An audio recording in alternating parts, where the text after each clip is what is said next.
Umagang balita sa Kings Radio. Samantala mga kabayan, oras natin ganap na pong alas 6:32 na po ng umaga. Dumako na naman po tayo sa iba pa nating mga balita sa ating balitang pambansa. Balitang pambansa. Una sa detalye ng ating balitang pambansa mga kabayan, ibinahagi ng Philippine National Police o PNP na ang ginagamit ngayong detention room ni Dismiss Bamban Tarlac, Mayor Alice Goo ay ang dating kulungan ni dating Senador Laila de Lima sa Camp Crame. Ayon kay PNP spokesperson na Police Colonel Jean Pajardo na mas niliitan lang ito dahil may gumagamit na ng isang parte ng kwarto. Ang silid ay may isang banyo, higaan at isang ceiling fan. Sakay ni Goo mula sa Pastarlac RTC matapos itong hindi magpiyansa sa kasong nakasampa sa kanya. Ayon sa PNP, mananatili si Goo sa kustudyan nila hanggat hindi naglalabas ng commitment order ang nasabing korte na ilipat siya ng detention facility. Ipiniliwanag ni Pajardo na mas uunahin ang interest o ang arrest warrant na isinampa ng korte kaysa sa Senado. Sakali magkaroon ng hearing sa Senado, kinakailangan itong magsumiti ng request sa korte na papadaluhin nila ang dismissed mayor sa pagdinig. Umagang balita sa Kings Radio. Samantala mga kabayan, sa atin pagpapatuloy, oras muna natin ganap na pong alas 6:33 ng umaga Philippine Standard Time. Dumako naman po tayo sa iba pang bahagi ng ating mga balita. Mga balita nakalap ng ating mga kasamahang Kings reporter mula sa kanilang area of responsibility sa atin balitang lokal. Balitang lokal. Umagang balita sa Kings Radio. Sa iba pang mga balita mga kabayan, lalaki binarel ng kainuman patay. Alamin natin ang detalye ng balitang ito mula sa ating kasamang si Edgar Cabanyo. Gar, balita mo yan, Gar. Kings Radio Report. Patay ang isang Ronino Cabonita Artusilio, 41 anyos, binata at residente ng Purok 4, Barangay Tuburan, Tulunan, Cotabato. Matapos itong barilin ng kanyang kainuman kahapon alas 11 ng umaga sa bahagi ng Barangay Tuburan, Tulunan, Cotabato. Batay sa ulat, habang nasa gitna ng inuman ay pinagsabihan sila ng may-ari ng bahay na tumahimik dahil nagkakaroon na ng hindi pagkakaunawaan sa pagitan ng mga biktima at suspek. Kaya't lumabas ang biktima at suspek at habang naglalakad ang biktima sa kalsada pa uwi, hinarang siya ng mga suspek at saka siya pinagbabaril ng 12-gauge homemade shotgun kung saan nagtamo siya ng isang tama ng bala sa kaliwang bahagi ng dibdib na naging sanhi ng kanyang agarang pagkamatay. Matapos ang insidente, tumakas ang mga suspek na nasakay na isang motorsiklo patungo sa Barangay Banayal, Tuluran, Cotabato. Sa ngayon ay tukoy na ang mga suspek at pinaghahanap ng mga pulis habang nasa isang punerarya ang bangkay ng nasawing biktima. Yan ang report. Edgar Cabanyo para sa Umagang Balita sa Kings Radio. Umagang balita sa Kings Radio. Maraming salamat, Edgar Cabanyog. Samantala mga kabayan, mga kawani ng iba't ibang tanggapan ng pamahalaan sa lalawigan ng Cotabato, lumahok sa Vibe Run o takbo para sa mga servant heroes bilang bahagi ng pagdiriwang sa ika-124 na anibersaryo ng Philippine Civil Service. Ginanap ang nasabing programa sa Midsayap Mega Market kahapon. Alamin natin ang detalye ng balitang ito mula sa ating kasamang si Jose Edison Katulong.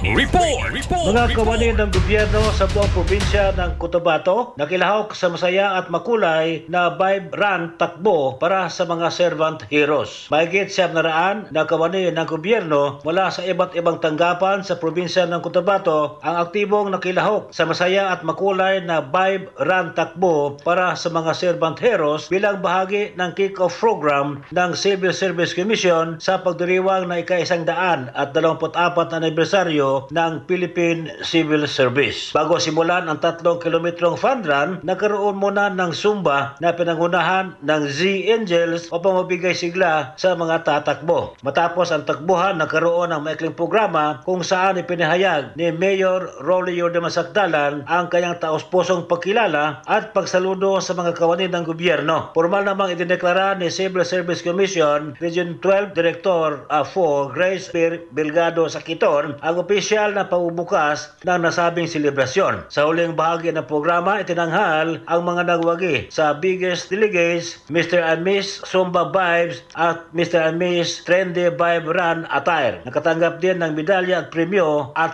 ang mga nagwagi sa fun run para sa kategoryang individual, couple at group. Ang matagumpay na aktibidad na ito na ginanap kahapon ng Setyembre 26, 2024 sa Ambitsayap Mega Market ay pinangasiwaan ng Council of Human Resource Management Practitioners Cotabato Chapter katuwang ang lokal na pamahalaan ng bayan ng Ambitsayap. At yan na report. Ako si Ed Katulong para sa Umagang Balita sa Kings Radio. Umagang Balita sa Kings Radio. Samantala mga kabayan, sa dagdag na balita, tree-evolution, clearing operations and replanting activity ng bamboo isinagawa ng Palma PB Alliance gano sa may barangay Gribuna, Libungan, Cotabato. Alamin natin ang detalye ng balitang ito mula sa ating kasamang si Maricel Bayuna. Sel, report mo yan, Sel. Radio Report. Isang matagumpay na clearing operation at tree planting activity ng bamboo ang sinagawa ng Palma PB Alliance sa pamuno ng Presidente Mayor Angelos Apolel Kwan sa Barangay Gribuna bilang bahagi ng kailang proyektong pangkalikasan na tinaguriang Tree-evolution. Layunin ng proyektong ito na panatili at mapalawak ang kagubatan sa pamagitan ng pagtatanim ng mga bamboo at paglilinis ng mga lugar na nasasakupan ng barangay. Ang aktibidad ay dinaluhan ng mga iba't ibang organisasyon katulad ng SOCOM, Salaam, Kabalikat, ang Palma PB Alliance, PMO staff, kasama ang lokal na opisyal ng barangay na sina Barangay Captain Gina P. Herbuda at Barangay Kagawad Malinbuna. Sa ilalim ng inisyatibang ito, layunin nilang mabawasan ang epekto ng deforestation at mapalakas ang mga hakbang sa pangalaga ng kapaligiran. Ang bamboo ay pinili bilang pangunahing halaman sa replanting dahil sa mabilis itong paglaki at kakayahang makatulong sa pagsugpo ng soil erosion, pagbibigay ng tirahan sa mga hayop at pagsipsip ng carbon dioxide mula sa hangin. Ang Palma PB Alliance ay naniniwala na sa pamagitan ng pagtutulungan ng komunidad at mga stakeholders, makakamit nila ang kanilang layunin na muling buhayin at protektahan ang mga likas na yaman ng Barangay Gribuna. Ang proyektong ito ay bahagi ng mas malawak na programa ng Palma PB Alliance na naglalayo magsagawa ng mga environmental initiative sa iba't ibang barangay sa bayan ng Libungan. At yan ang report, Maricel Bayuna para sa Umagang Balita sa Kings Radio. Umagang Balita sa Kings Radio. Maraming salamat Maricel Bayuna sa report na yan. Samantala mga kabayan, oras natin alas 6:40 na po ng umaga at abangan sa atin ng pagbabalik. Dalawang estudyante arestado sa search warrant operation. Dengue cases sa Soc-Sargent tumaas ng 45% ayon sa DOH-12 at pagtutulungan ng bawat mamamayan ng Barangay San Isidro Midsayap. Hiniling ni Kapitan Arnold Batislaong upang hindi na muling mabiktima ng mga motornapper at iba pa. Samantala, estudyante na kumpiskahan ng baril sa Mlang, Cotabato. Detalye ng mga nagbabagang balitang yan inyong matutunghayan sa pagbabalik ko ng Umagang Balita sa Kings Radio. Daghan sa mga baboy sa Region 11 ang naigo sa African Swine Fever sukad pa ni atong bulan sa Enero tuig 2020. Hinungdang ubay-ubay sa mga hog raisers ang naapektuhan sa ilang kita. Gihingusgan usab sa gobyerno nga matabangan ang mga apektadong mag-uuma pinaagi sa paghatag og ayuda human gipailam sa depopulation ang ilang mga baboy. Tungod sa tuyo sa Kings Vita Plus nga makatabang usab sa mga nagabuhi og mga baboy, ani ang maayong mga tips aron malikayan ang ASF. Likayan ang paghatag og lamaw sa baboy tungod posibleng dinhi magikan ang sakit. Mas maayong hatagan og Kings Vita Plus Animal Feed Supplement pinaagi sa pagmix sa usa ka kutsara sa Kings Vita Plus Animal Feed Supplement sa 3 ka kilo nga feeds o 2 ka kutsara sa usa ka galon nga tubig ug gihatag kini adlaw-adlaw aron nga masiguro ang pagbuhi sa mga baboy. Ang Kings Vita Plus Animal Feed Supplement kompleto sa nutrients ug mapalit sa tanang mga Agrivet stores sa inyong lugar. Extravaganza. Accelerate your savings at HG Grandeur Appliance Plaza for Honda. Avail 1,000 to 7,000 cash installment and discount and giveaways. Plus 500 pesos monthly rebate. Free tube mask and umbrella. for Kawasaki special price. For City Series cash transaction, City 100, price 54,200 pesos. Discount 4,700. GT 100 CV, price